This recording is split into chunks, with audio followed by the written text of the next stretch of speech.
ஏழை மக்கள் வயிற்றுல நீங்கள் அடிக்காதீங்க. கொஞ்சம் கொஞ்சம் விவசாயம் பண்ணி இந்த கடனை நம்பி நாங்கள் ஏமாந்து போனோம். எங்கள் வீட்டு பிள்ளை, உங்கள் வீட்டு பிள்ளை, உங்கள் வீட்டு பிள்ளை வர்றேன், நான் வர்றேன் என்று சொல்லி இந்த 60 வயசுல எங்களை தடுமாற விட்டுட்டீங்க. எங்களோட குழு கடனை முழுமையாக தள்ளுபடி செய்யுங்க. வணக்கம் நண்பா. ஏழையின் வயிற்றில் அடிக்காதீர்கள். அதாவது பார்த்துட்டிங்கன்னா, திமுக ஒரு அழகான ஒரு கதை எழுதும், அதற்கேற்ப ஒரு திரைக்கதையை வடிவமைக்கும், அதுக்கு தகுந்த மாதிரி ஒரு வசனத்தை உள்ளே புகுத்தும். அப்புறம் பார்த்துட்டிங்கன்னா எல்லோரும் பார்க்குற மாதிரி அழகாக ஒரு ஒளிப்பதிவு பண்ணும். அப்புறம் ஒரு அருமையான டைரக்டரை வச்சு பக்காவாக அந்த படத்தை எடுத்து ரிலீஸ் பண்ணுவாங்க. அதுதான் இது.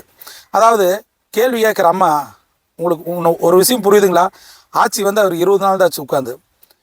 தாவேக்கா கோட்டு போட்டால் யாருமே இலவசத்தை இப்போதைக்கு எதிர்பார்க்கல.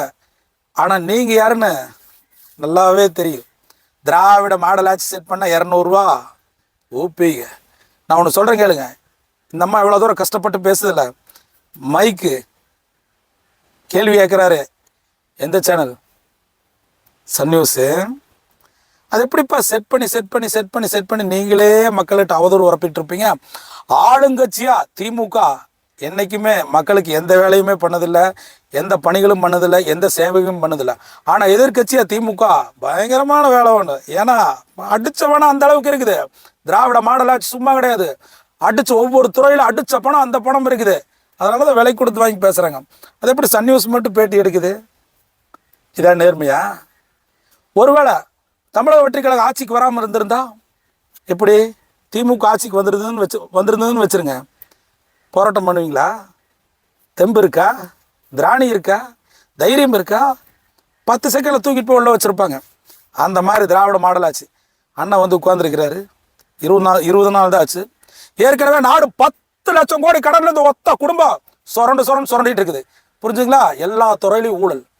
ஸ்டாலின் ஐயா ஊழல், உதயநிதியின ஊழல், ஏவாவேலு ஊழல், செந்தில் பாலாஜின ஊழல், எல்லா துறையிலையும் ஊழல் பண்ணிட்டு இன்னைக்கு வந்து காசு கொடுத்து ஜெயிச்சிடலாங்கிற எண்ணத்தில் இருந்துருக்கிறப்போ அந்த எண்ணத்தை முறியடிச்சவன் என் தலைவன். இன்னைக்கு எதிர்கட்சியை உட்காந்துட்டு என்ன பண்ணுறதுன்னு தெரியாமல், எப்படி தோத்தங்கிற எண்ணமே தெரியாமல் முடிச்சுட்டு இருக்கிறாங்க. இப்போ விவசாயிவை ஏவி விட்டு இருக்கிறாங்க. மக்களே, நல்லா ஒன்று சொல்கிறேன் கேளுங்க. நாடு 10 லட்சம் கோடி கடனில் இருக்குது. இதை கூட தாவேக்கா கோட்டு போட்டவன் இப்படி வந்து கேள்வியே கேட்க மாட்டேன். ஏன்னா நல்லாட்சி வரணுங்கிற எண்ணத்தில் இருக்கிறான். திமுக கோட்டு போட்டவங்க தான் மைக்கு சன் நியூஸ் கொடுத்து பேசுங்க, அவதூறு வரப்புங்க, ஆட்சி முடிச்சிடலாம்.